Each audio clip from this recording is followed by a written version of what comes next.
ઉમરેઠ વિધાનસભાની પેટા ચૂંટણીને લઈને ખૂબ જ મહત્વના સમાચાર સામે આવી રહ્યા છે, કારણ કે અત્યારે જયંત પટેલ ઉર્ફે બોસ્કીને લઈને અનેક ચર્ચાઓએ જોર પકડ્યું છે.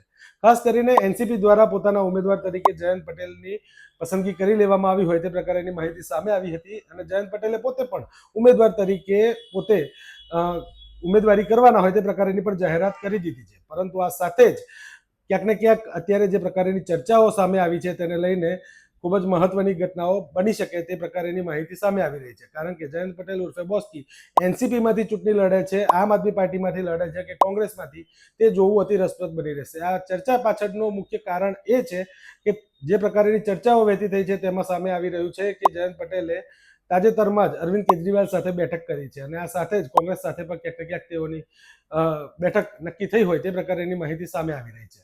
હવે જો આ બંને પક્ષોમાંથી કોઈ પણ પક્ષ જયંત પટેલને ટિકિટ આપશે તો જયંત પટેલ તે પક્ષમાંથી ચૂંટણી લડશે કે કેમ તે ચર્ચાઓએ જોર પકડ્યું છે.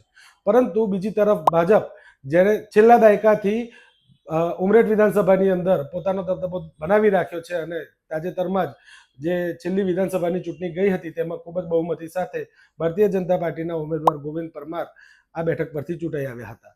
હવે જોવું એ રહ્યું કે આ જે બેઠક છે તેમાં ભાજપ કોને ઉમેદવાર તરીકે મેદાને ઉતારે છે અને બોસ્કી કયા પક્ષમાંથી ચૂંટણી લડે છે તે જોવું અતિ રસપ્રદ બની રહેશે. નમસ્કાર.